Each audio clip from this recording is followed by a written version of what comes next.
heck? She get out of her cuffs? No.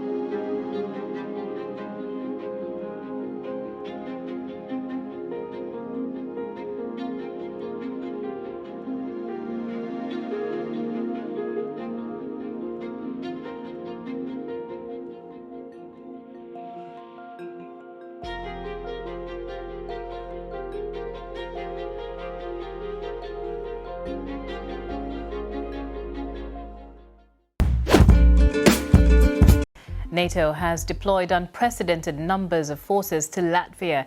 That's a reaction to fears of future Russian aggression against the Baltic states. Once part of the USSR, Latvia is now an independent country in the European Union, whose government has expressed staunch support for Ukraine. But its close cultural ties to Russia is causing concern for the Latvian government. More than a quarter of Latvia's population identifies as Russian. Oksana Antonenko from the BBC's Russian service has sent this report from her hometown of Riga.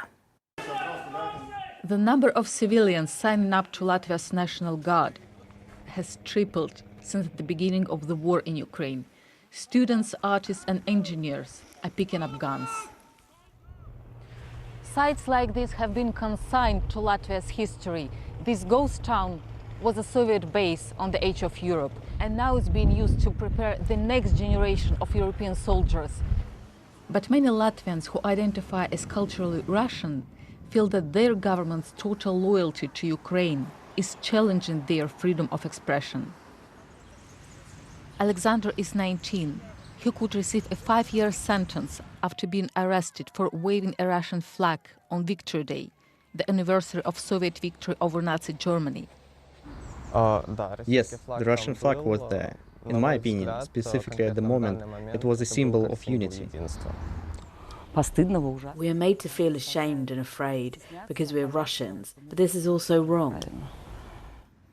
Alexander and his mother have since received death threats on social media from Latvians, whilst Russian propaganda outlets have hailed them as heroes. We travel to the edge of Europe, the country's eastern border with Belarus. This is where a lot of Latvian Russians live peacefully, but it's feared this idyllic place could be the front line of any future conflict. Major Anatoly Derugin, who identifies as Russian himself, was born here. He is now in charge of training new recruits for the National Guard, a third of whom are also Russians.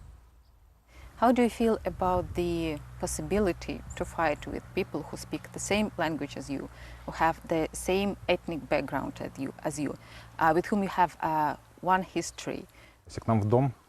If we imagine a robber or a murderer who comes to our house, it doesn't matter what nationality he is. If he has the nerve to destroy your house, to kill or injure your loved ones, he is no longer a brother or a friend. Russia is losing its legacy and the battle for hearts and minds in this country. But the more Latvian Russians feel that their identity is being repressed, the less united the country could become. Oksana Antonenko, BBC News, Riga. It's been nearly 6 months since Russia invaded Ukraine. Since then, thousands have been killed and millions have been forced to flee their homes. But you may wonder, how did we get here? The Washington Post examined the lead up to the war and how it says the U.S. knew Russia would invade Ukraine. According to the article, U.S. intelligence penetrated Russia's political leadership and found President Putin preparing for an all-out war. Washington Post national security reporter Karen DeYoung joins us now to talk about what she and her team was able to find. Karen, great to have you with us. What did the U.S. do once it learned Putin was preparing for war?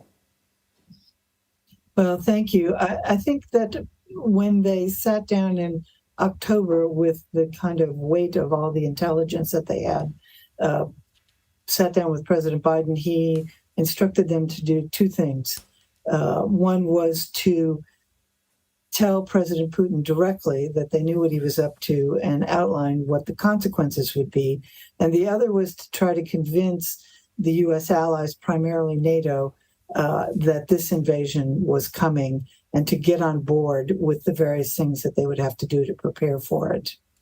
And so, Karen, according to your article, Ukrainian officials, have complained that U.S. intelligence did not provide enough specifics on what they knew of a potential invasion.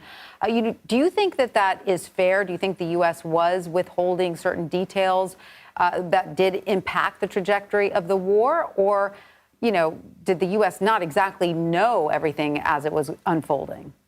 I think they withheld a lot of details, both from Ukraine and from the NATO allies.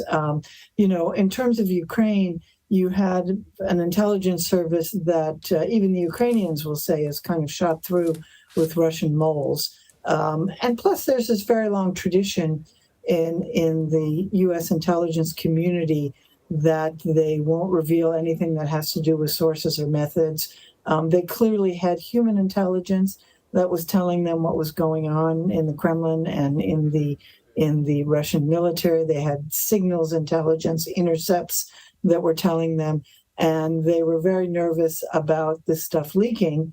And so they started out saying, look, Ukraine, look, Europeans, we know this, you have to believe this.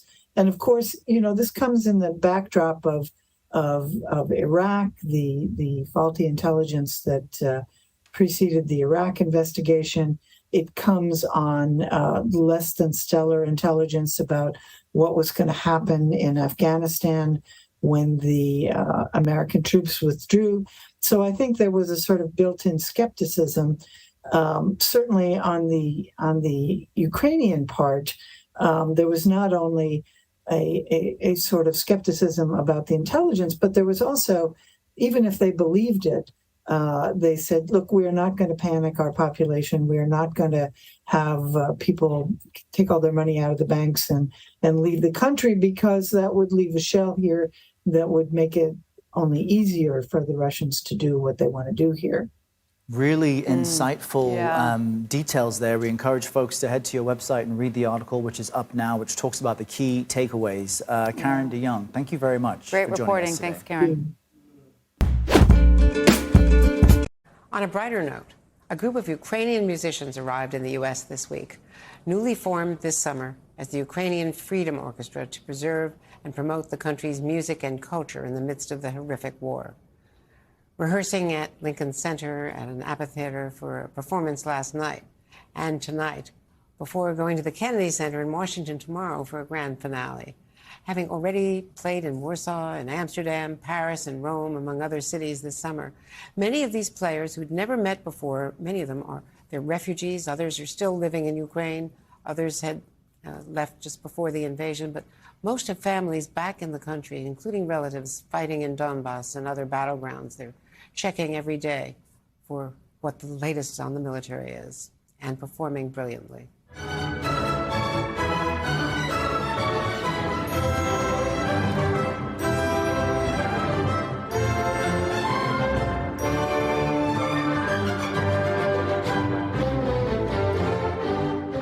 Why is it important to defend Ukrainian culture and bring it to the world?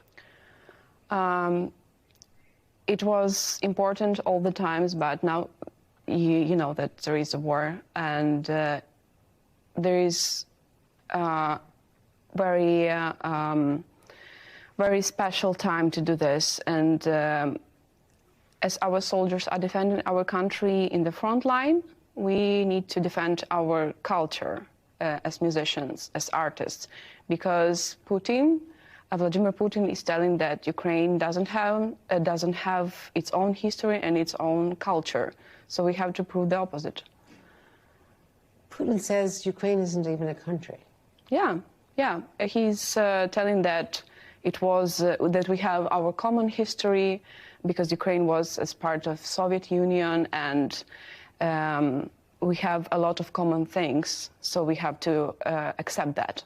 But Ukraine is an independent country for a lot of years, and we have our own culture, and it's our decision. And our decision is to defend our rights, and to be independent, and to live the life we want.